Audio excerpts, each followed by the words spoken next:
Let me play this song and then I'm going to ask my next question. Tiger Batal.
Now, what inspiration do you get from remembering where we are coming from, the people who fought for this country, the heroes and heroines? As the one now in charge, the Secretary General of the SPLM, what do you say about that past, where SPLM is coming from?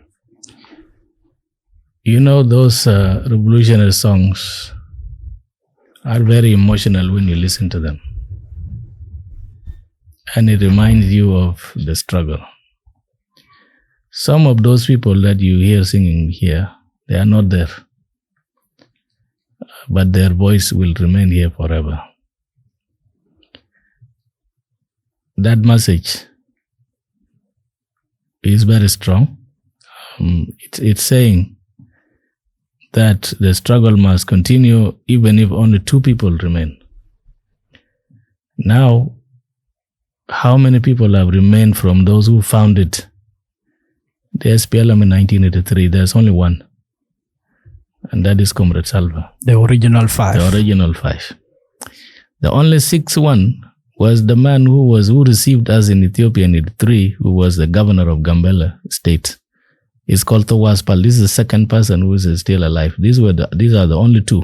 He's coming to this show next week. And I think our people will really learn from him. He's a true revolutionary and a true SPLM member, even though he's in a different country. That gives us the inspiration, Comrade Mading, that they have done their job. And every time you sit in a position like where I'm sitting now, I must reflect on what they did. And I must ask myself a question: will I be the one to let down their spirit, to let down their soul, to fail them in death? That is why, no matter how difficult the situation is, as Jesh Hammer, I think we have the responsibility to take on the baton and to move forward with it. The least we would do is to fail the mission, and I don't think we'll fail the mission. There are many Red Army out there, outside. And what would you say about the veterans? There are hundreds of them. What is your party's plan for the veterans? You know, since I took over, we are developing a retirement package for our senior cadres. It is now being refined by our economic sector. They are working on it. The process is led by Dr. Lualai Shuekdeng and the rest of the highly skilled individuals. They are working on it.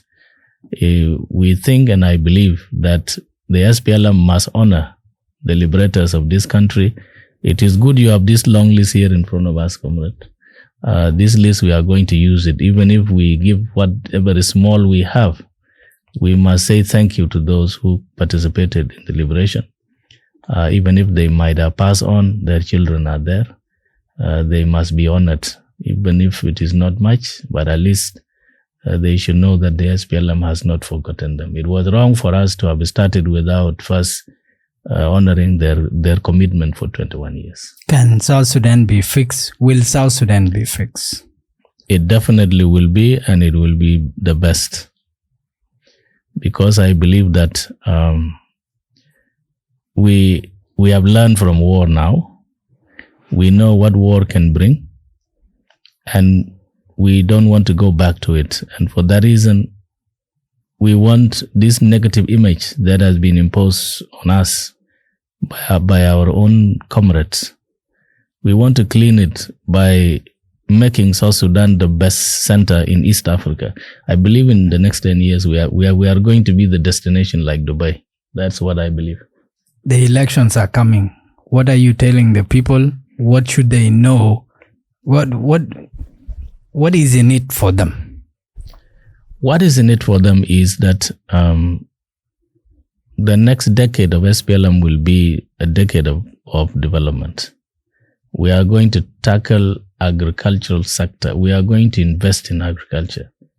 Whatever funds we will be getting, whether from tax revenues or from oil sector or from minerals, we must be able to invest in agriculture so that we defeat poverty in our country. We must invest in roads so that the agricultural produce that you have in your locality, you are able to transport it on good roads to the marketplaces. We will invest in electricity and energy because there is no industrial development if you don't have a stable source of energy like hydroelectric power. We cannot run our country's economy on generators. That is unbecoming, and it is outdated, and it is environmentally degrading. And we believe that services, basic services, education, everything else that our people need in the next decades, we should be able to deliver because we have no choice. We have no reason not to do that. And that's why we say vote for SPLM next year. And when you say the elections are coming, what should the populations do? Wait, or is there something that they have to do to prepare for the elections? Well, first of all, I think the populations need to make sure that their areas are safe, that they engage with the neighboring communities in dialogue, that they need to know that war is finished. And now we are going to build back our social fabric. We need to feel belong. We need to be part of the community of South Sudan. There should not be discrimination. There should not be fighting among ourselves. And that when the registration for voting comes, they should be able to register themselves and be ready for elections. And we want peaceful election. We don't want any interruptions. We don't want anybody having problem with anyone, because this is the future of our country really hangs on these elections, because without it, we'll continue to have this big government that is taking all resources and which cannot deliver anything to our people.